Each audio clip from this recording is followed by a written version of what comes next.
Hemos estado meditando en estas dos cartas del apóstol Pablo, la primera, ahora la segunda, y estamos llegando al final de esta segunda carta. Hasta hoy vamos a estar meditando en esto. Y le titularon ahí en los subtítulos que le pusieron ahí, defensa de su ministerio. Pablo defiende su ministerio. ¿Por qué tendría que defender su ministerio el apóstol Pablo? ¿Ante quién tendría que defender su ministerio? ¿Qué decía el apóstol Pablo? ¿Por qué es importante para el apóstol Pablo hacer esto de defender su ministerio? Finalmente, ¿qué enseñanza tiene para nosotros eso? ¿Qué nos deja a nosotros? Este es el último asunto que el apóstol Pablo trata en esta carta y es un asunto bastante delicado, pero que es muy importante para él tratar antes de que llegue allá a Corintios. En realidad el asunto lo trata desde el capítulo 10 hasta el capítulo 13, hasta el final. Desde la primera carta vimos cómo había problemas ahí en la iglesia de Corinto, había división, unos decían yo soy de Pablo, otros decían yo soy de Apolos, otros yo soy de Cefas, otros yo soy de Cristo. Y en su primera carta el apóstol dejó bien claro que estos líderes a los que se mencionaban o cada uno se apegaban no eran el problema estaba en la actitud de los miembros de la iglesia y esa era la razón por la que había estas divisiones. Lo que podemos ver y entender de lo que el apóstol nos narra en esta porción, en estos pasajes del capítulo 10 al 13, al parecer había otro tipo de personas con cierto liderazgo, que eran los que estaban inquietando a la iglesia, y el apóstol quería enfrentarlos, y él estaba preocupado por la iglesia, y creo que también estaba molesto por esta situación, por estas personas que estaban causando esto en la iglesia. Entonces, en esta última parte de la carta, el apóstol anuncia que el propósito de su visita próxima que tendría sería esto, y deja bien claro estos asuntos, que al llegar quiere que se traten con oportunidad. Miren, me gustaría que viéramos algunos textos que nos dan luz sobre esto y que nos permiten entender con claridad lo que está diciendo el apóstol Pablo y cómo lo está hablando. En el capítulo 11, el versículo 11, de ahí en adelante, el apóstol Pablo dice lo siguiente: ¿por qué? Porque no os amo, Dios lo sabe, mas lo que hago lo haré aún para quitar la ocasión de aquellos que desean, a fin de que en aquello en que se glorían sean hallados semejantes a nosotros, porque estos son falsos apóstoles, obreros fraudulentos que se disfrazan como apóstoles de Cristo. Y no es maravilla, porque el mismo Satanás se disfraza como ángel de luz, así que no es extraño que también sus ministros se disfracen como ministros de justicia, pero cuyo fin será conforme a sus obras. Entonces el apóstol Pablo está identificando a esas personas ahí en este texto. Luego en el versículo 20 del capítulo 12, ya casi al final, dice: pues me temo que cuando llegue, está hablando de este viaje que él va a realizar allí a Corintio, no haya tales como quiero, le está diciendo a los corintios, y yo sea hallado de vosotros cual no queréis. Por eso es que está él preparando todo esto para cuando él llegue. Que haya entre vosotros contiendas, envidias, iras, divisiones, maledicencias, murmuraciones, soberbias, desórdenes. Y si se fijan cómo empieza el capítulo 13, la última parte, el último capítulo de esta carta, dice: esta es la tercera vez que voy a vosotros, por boca de 2 o 3 testigos se decidirá todo asunto. He dicho esto antes y ahora lo digo otra vez, como si estuviera presente, ahora ausente. Lo escribo a los que antes pecaron y a todos los demás, que si voy otra vez no seré indulgente. Así que el apóstol le está dejando bien claro este asunto que se debe de tratar en su visita. ¿Qué es lo que va a tratar? Bueno, va a confrontar a estas personas, a estos falsos maestros. Quiere también que la iglesia ponga atención en qué es lo realmente importante. Esa es otra cosa que el apóstol quiere tratar trata en estos últimos capítulos. Y además quiere que la iglesia sea más dependiente de Dios, es decir, que la iglesia esté confiando solamente en Dios. Titulé a esta meditación: ministerio de la gracia. Ministerio de la gracia. Y estamos en el mes de la Reforma. Y una de las 5 solas de la Reforma es sola gracia, ¿verdad? La gracia es el concepto, o es un concepto realmente muy profundo, que muchas veces yo a veces lo expreso en una sola frase, para que podamos todos retener la idea principal.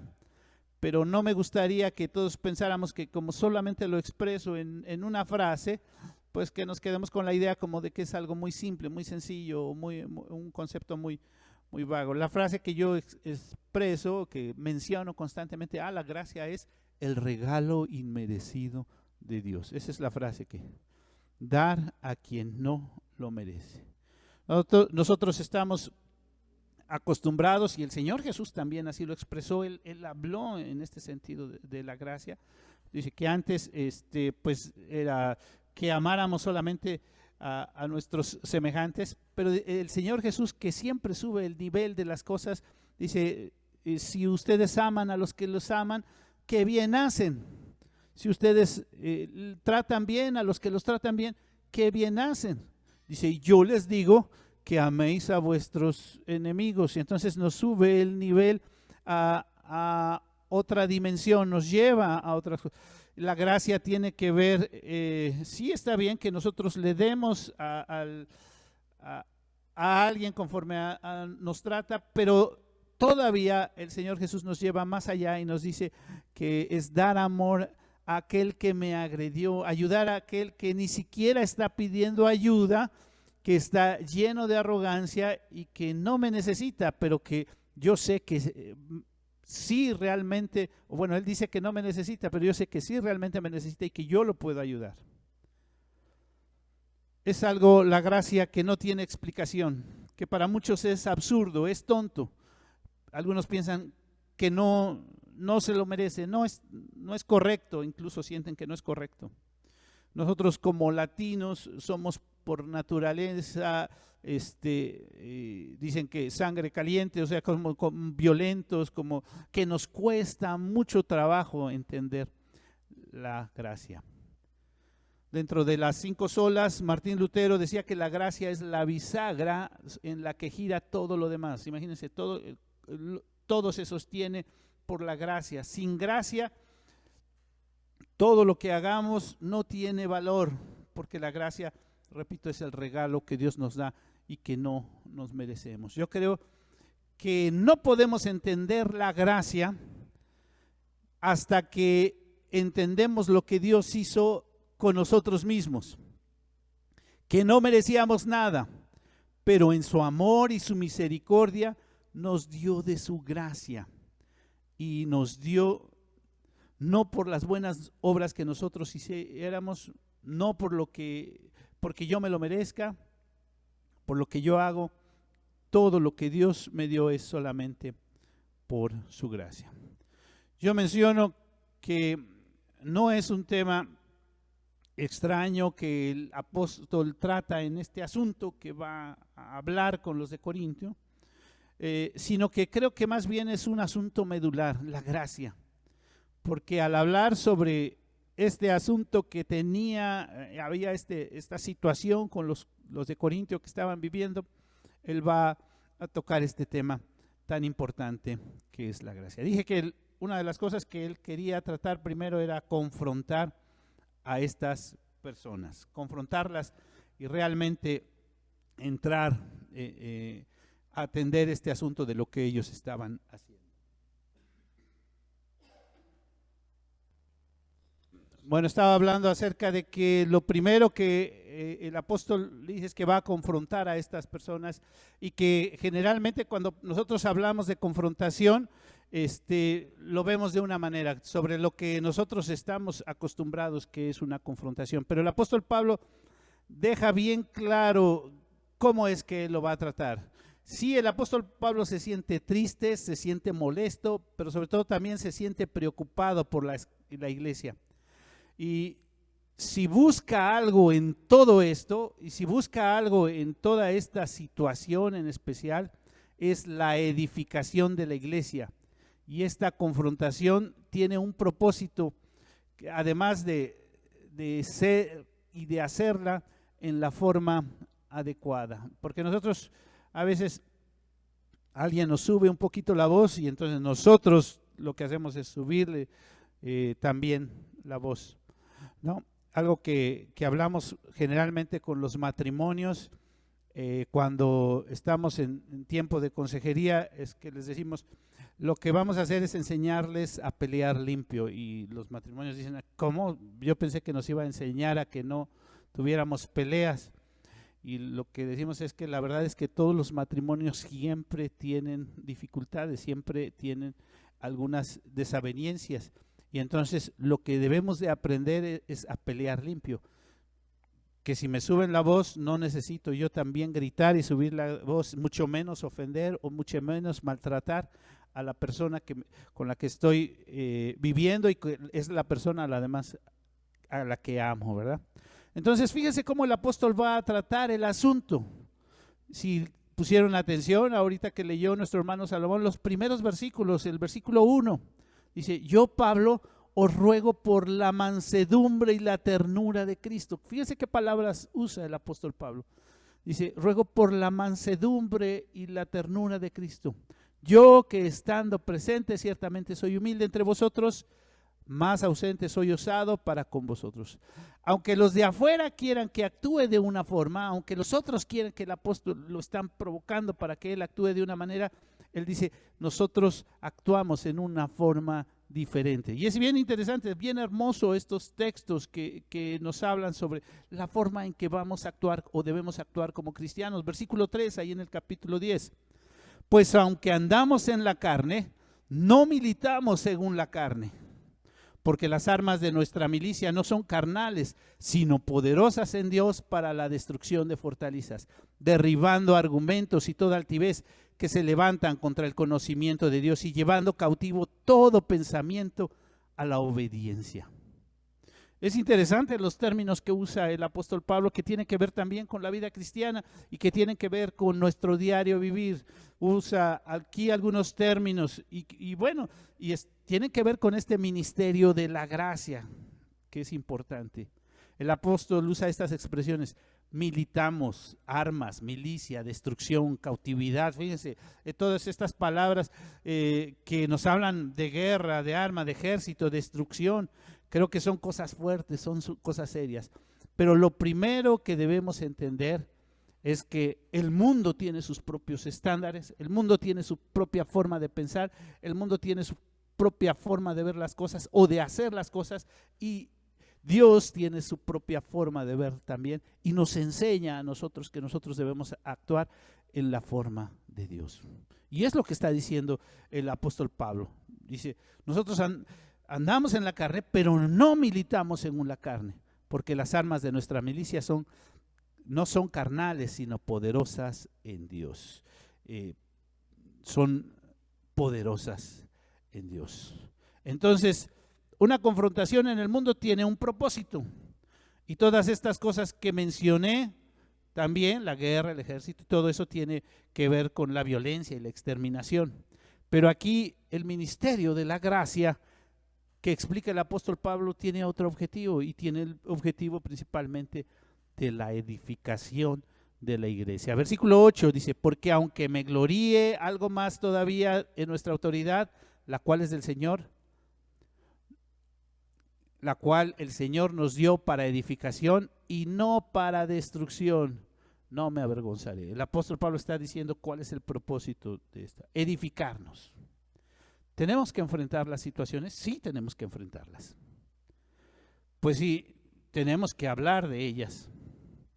Y parece que a veces de repente como que tratamos de evadir los temas, y hasta que explotan las situaciones es cuando las tratamos.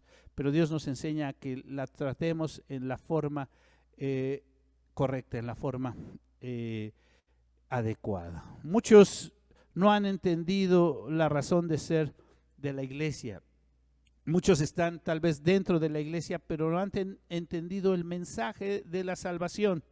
Y algunos aquí menciona el apóstol que algunos que están dentro de la iglesia tal vez tienen diferentes motivaciones, diferentes formas que no son las correctas. Y tenemos que confrontarlo, y tenemos que hablarlo, y tenemos que decirlo para que podamos entender este mensaje de la gracia. Pero tenemos que hacerlo en la forma adecuada, con valor, sí, con firmeza. A veces no necesitamos gritar, simplemente hablar con firmeza, con amor, pero sobre todo con la gracia, en la forma que Dios nos indica. Porque nuestras armas, nuestra milicia, no son carnales, sino son poderosas en Dios. Recuerdo un librito que estudiamos hace algún tiempo, se llamaba Derribando Fortalezas, y que nos habla cómo hemos puesto nosotros mismos ciertos muros, ciertos obstáculos, ciertas cosas que debemos muchas veces derribar, que a veces son cosas que nosotros mismos creamos, esos muros, esos obstáculos, y es Dios el que nos ayuda en su gracia, en su bondad, en su misericordia, el Espíritu Santo actuando en nuestras vidas para derribar esas cosas. Nos ha dado estas armas, estas cosas que son poderosas en Dios para derribar esto. Los enemigos de Dios, como expresa, los falsos profetas, los maestros que se visten de ángeles de luz, caerán solos si nosotros actuamos con gracia y ponemos las cosas, y Dios es el que pone todas las cosas en su lugar. La segunda cosa que quiere el apóstol que la iglesia ponga atención es en las cosas importantes. Mencioné que hay estándares del mundo y los estándares de Dios, la forma en que el mundo ve las cosas y la forma en que Dios nos presenta las cosas. Algunas de estas personas criticaban al apóstol Pablo porque lo comparaban con otros y lo menospreciaban. Y aquí es muy interesante en estos capítulos lo que leemos sobre el apóstol Pablo, porque podemos imaginarnos un poco cómo era, qué decía este grupo acerca de él. Por ejemplo, dice que las cartas sí era muy duro y fuerte, pero que en su presencia física, corporal, su apariencia no era, tal vez hasta su forma de vestir o su carácter, porque no era una persona que impactara con su presencia. Nosotros en los estándares del mundo como que decimos, hay personas que su sola presencia impacta, y parece que el apóstol Pablo no era así. Algunos han dicho que el apóstol Pablo era bajito de estatura, medio peloncito, y en fin, tal vez también su forma de vestir, y esto no era algo que impactara, no era algo que llamara la atención. Me acordé de una anécdota de Gonzalo Báez Camargo. Gonzalo Báez Camargo fue uno de los que ayudó en la revisión de Dios habla hoy, porque era un maestro y tenía un doctorado en lenguas, y aquí en nuestro país pues era muy conocido. Y una anécdota que él contaba es que estando ahí en Jerusalén, cerca del Muro de los Lamentos, había muchos turistas, y cuando pasaban los turistas se le quedaban viendo, y él como que se sentía así como un poquito tal vez introvertido, hasta que uno de los turistas se acercó y le preguntó, oiga, ¿usted de qué raza es? ¿O qué raza será? Y él contestó, pues soy un ser humano. Se dice que Báez Camargo de Oaxaca, morenito, a lo mejor nos podemos imaginar a Benito Juárez o algo así, y con turistas extranjeros y todo, y lo veían como alguien, pues ¿qué será o cómo será? Algunos dentro de la iglesia se dejan llevar por esos estándares de afuera. Quieren ver o quieren ver a personas que con su sola apariencia no nos impacte. No nos damos cuenta que muchas veces eso tiene que ver más bien con nuestros propios prejuicios, y tenemos que entender y escuchar lo que Dios tiene que hablarnos a través de las personas. Dice en el capítulo 10, versículo 2, ruego pues que cuando esté presente no tenga que usar aquella osadía con que estoy dispuesto a proceder. Para que veamos un poco esto de cómo veían al apóstol Pablo en estos textos. Fíjense, resueltamente contra algunos que nos tienen como si anduviésemos en la carne. Y el versículo 7 dice, miráis las cosas según la apariencia. Ellos miraban las cosas según la apariencia. Y luego el versículo 10, porque la verdad dicen, las cartas son duras y fuertes, mas la presencia corporal es débil y la palabra menospreciable. esto tenga en cuenta tal persona. Y luego el versículo 12 dice, porque no nos atrevemos a contarnos ni a compararnos con algunos que se alaban a sí mismos, pero ellos midiéndose a sí mismos por sí mismos y comparándose consigo mismos, no son juiciosos. Aquí me vino a la mente, esta semana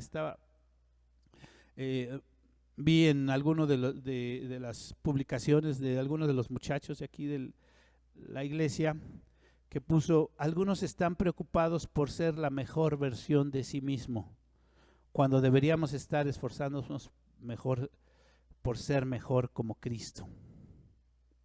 Y fíjense, es algo muy interesante, porque los estándares del mundo, tú tienes que ser la mejor versión de ti. Y se oye muy bonito.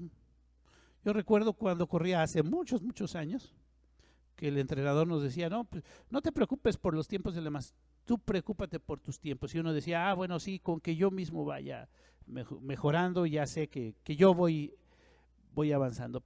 Pero lo que nos enseña entonces la palabra de Dios es que si yo veo solamente en mí, solamente me mido en cuanto a mis estándares, estoy equivocado, estoy conforme a lo que me debo medir, es conforme a lo que Dios me ha marcado, que es ser como Cristo. Fíjense aquí, versículo 13 de este capítulo 10. Pero nosotros no nos gloriaremos desmedidamente, sino conforme a la regla que Dios nos ha dado por medida, para llegar también hasta vosotros. ¿Cuál es la regla que Dios nos ha dado por medida? Podemos decir, la regla de fe y práctica es la palabra de Dios. La regla que Dios nos ha dado como medida, la estatura del varón perfecto. Nosotros, eso dice la palabra de Dios, que caminemos hacia la estatura. ¿Cuál es esa estatura? Cristo es la regla, Cristo es la forma. Nosotros como cristianos ya no debemos de estar viendo hacia nosotros solamente, sino estar volteando nuestra mirada y viendo hacia Cristo. ¿Cuáles son esas cosas en las que debemos de poner atención? ¿Cuáles son esas cosas importantes que el apóstol Pablo les dice a la iglesia que debe de poner atención en vez de estarse distrayendo con los estándares del mundo? Pues tenemos que poner atención en nuestra salvación, en nuestra edificación. Fíjense, versículo 13, no tenemos que capítulo 11, versículo 3, pero temo que como la serpiente con astucia engañó a Eva, vuestros sentidos sean de alguna manera extraviados de la sincera fidelidad de Cristo. Porque si viene alguno predicando a otro Jesús que el que nosotros hemos predicado, o si recibís otro espíritu que el que habéis recibido, o otro evangelio que el que habéis aceptado, bien lo toleráis. Pienso que nada he sido inferior a aquellos grandes apóstoles, pues aunque sea tosco en la palabra, yo no lo soy en el conocimiento. En todo y por todo os hemos demostrado esto. Fíjense lo que está diciendo el apóstol Pablo. Algunos pensaban, pues, ni es tan buen predicador, ni habla tan bien, no es tan elocuente como aquel. Esos grandes apóstoles, no, aquí nosotros queremos un gran apóstol. Hay cosas importantes en las que debemos poner atención, en nuestra salvación. Y no es tanto de que perdamos o no perdamos la salvación. Algunos han dicho, bueno, cuando la Biblia nos hace referencia a que cuidemos nuestra salvación, es como cuando nos dice, Dios nos dio un cuerpo y ese cuerpo que tenemos debemos de cuidarlo, ¿verdad? Y si no ponemos atención, la Biblia nos exhorta en varias ocasiones a que cuidemos de nuestra salvación, que lo hagamos como debemos de cuidar nuestro cuerpo. Durmiendo bien, haciendo ejercicio, comiendo bien, adecuadamente, haciendo las cosas en la forma correcta, en nuestra salvación y entendiendo bien el plan redentor de Dios.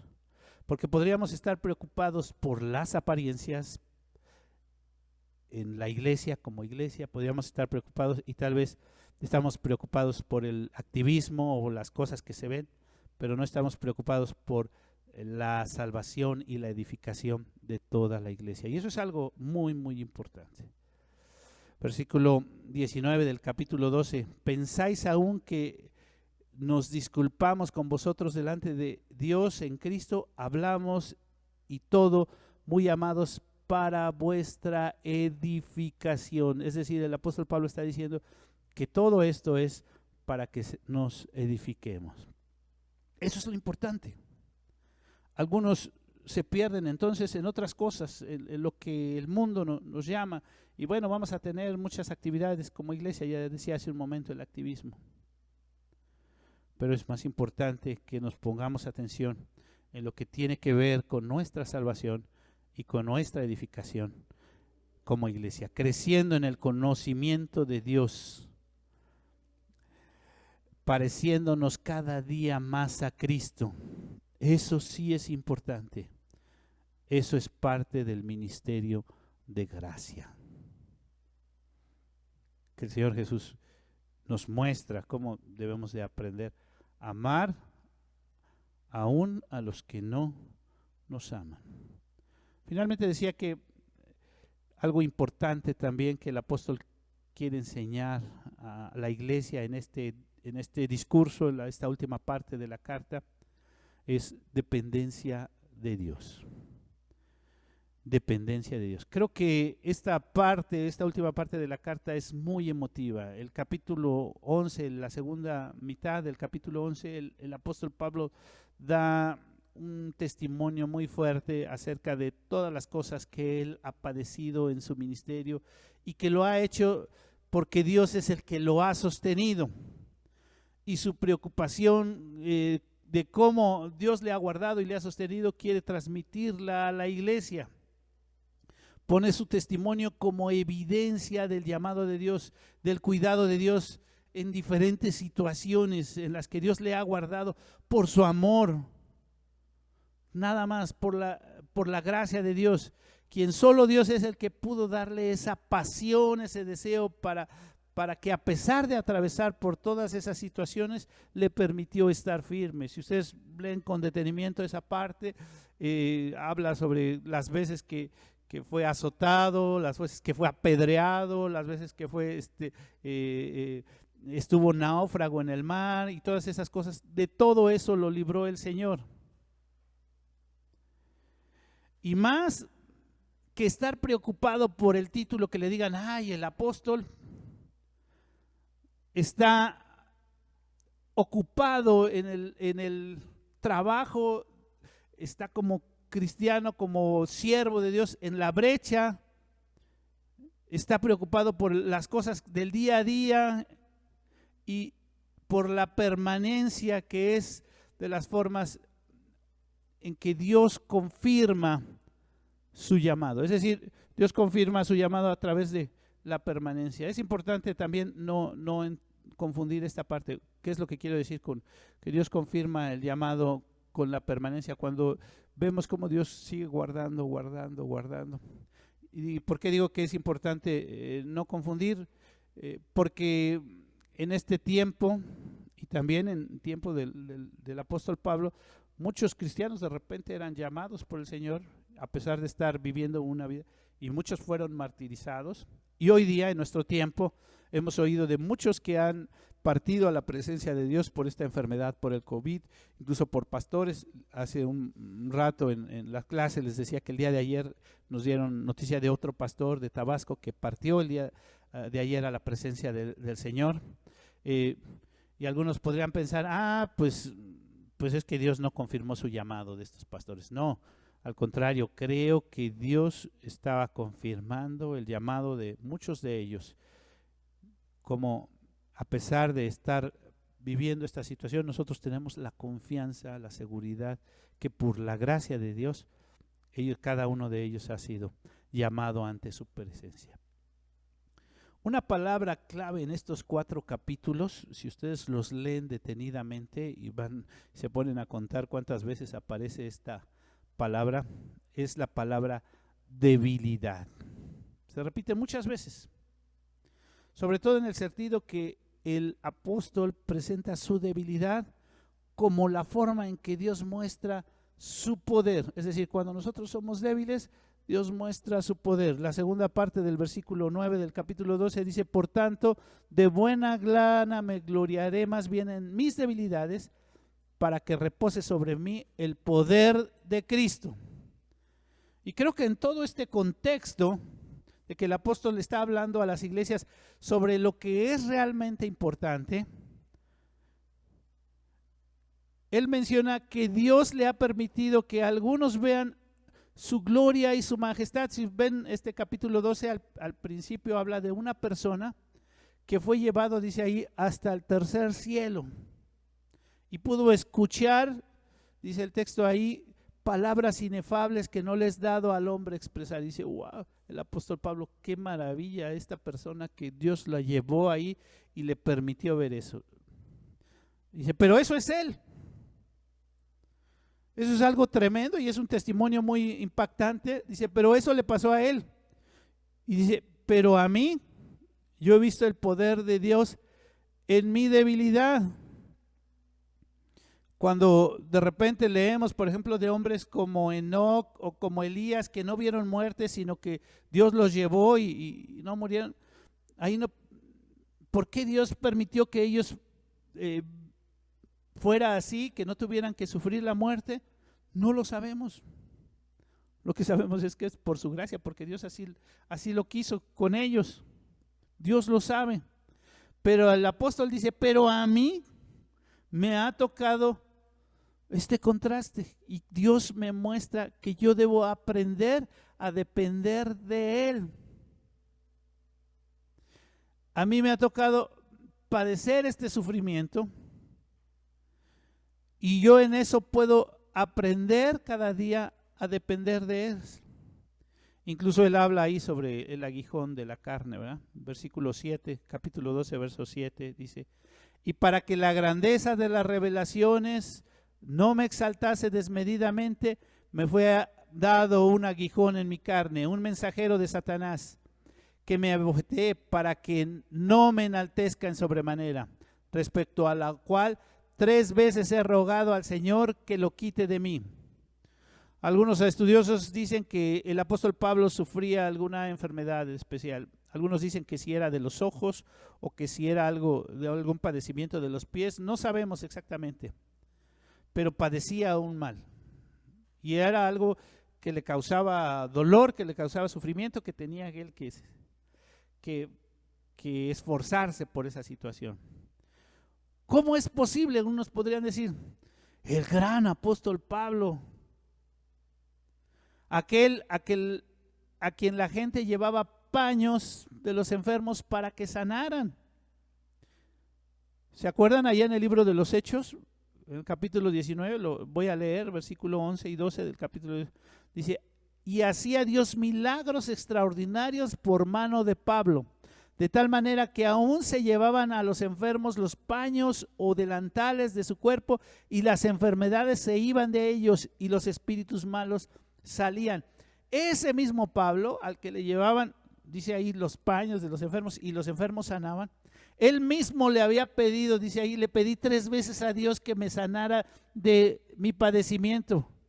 ¿Y qué le dijo Dios? No lo sanó. ¿Qué es lo que está diciéndole el apóstol Pablo a los de Corintios? Que lo más importante es depender de Dios. Lo que el Señor Jesús le dijo, le contesta, a lo que Dios le contesta al apóstol Pablo: bástate mi gracia. Ahí está la palabra, bástate mi gracia, porque mi poder se perfecciona en la debilidad. Bástate mi gracia. Por tanto, de buena gana me gloriaré, dice el apóstol Pablo, más bien en mis debilidades, para que repose sobre mí el poder de Dios, de Cristo. Mi poder, le dice Dios a Pablo, se perfecciona en la debilidad. El poder de Dios se perfecciona en la debilidad nuestra. El poder de Dios se muestra en nosotros cuando reconocemos nuestra debilidad. Reconocer nuestra debilidad es reconocer nuestra dependencia de Dios. Dios es grande, es poderoso, Él sí puede, yo no puedo. El que hace todo en nosotros en este ministerio de la gracia es Dios. Su gracia es suficiente. Su gracia es suficiente para todo. Su gracia nos sostiene. Su gracia nos dirige. Su gracia nos guía. Es el regalo que hemos recibido de Él y que no merecemos y que lo hace todo. Y hoy día lo hace todo en mi ministerio. Y eso es lo que Dios le contestó al apóstol: bástate mi gracia. Mi gracia es suficiente. Ya lo recibiste. Recibiste algo que no merecías, que nadie de nosotros merecemos. Y eso es suficiente. Él nos da la salvación, nos permite crecer en todos los aspectos en el ministerio. Y a veces perdemos nuestras predisposiciones, nos perdemos en ellas, pero el apóstol reconoce que podía hacer lo que él podía hacer solamente por la gracia de Dios. Y para aquellos que de repente pierden la visión, Dios les enseña: es por mi gracia. Dice el apóstol: para que no me enaltezca en sobremanera. De esta manera Dios les está hablando. Pero tú, Pablo, tu ministerio y todo lo que tú eres depende de mí. Y el apóstol le está diciendo a los corintios: todo depende de Dios. Todo lo que hacemos. Su gracia es suficiente.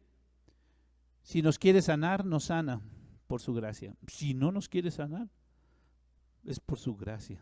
Y su gracia es suficiente y está bien si tenemos el regalo de Dios. Él ha hecho ya todo por nosotros. ¿Cuál es la invitación en esta hora? La invitación hoy para nosotros es reconocer la gracia de Dios en nuestras vidas. El simple hecho de que estemos aquí, el simple hecho de que podamos vernos, de que estemos vivos, que podamos disfrutar de todo esto, es por su gracia, porque Él, aunque no lo merecemos, Él nos los ha dado. ¿Cuál es la segunda invitación? Aceptar el regalo de Dios en nuestras vidas, la salvación.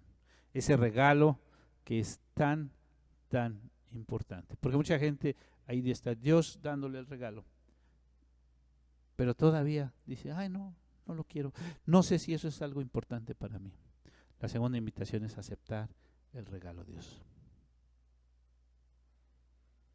Reconoce que hoy estamos aquí por su gracia. Acepta el regalo de Dios. Vamos a orar. Señor, te damos muchas gracias por tu gran amor, tu misericordia, tu bondad.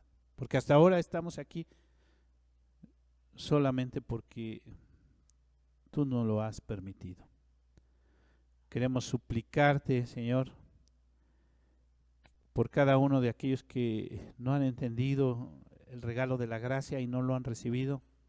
Suplicarte que en tu amor, tu misericordia, tu Espíritu Santo toque esos corazones y sean inquietados a servirte, a honrarte y a glorificarte, Señor. Pues te lo pedimos, te lo rogamos todo en el precioso nombre de Cristo Jesús, nuestro Señor. Amén.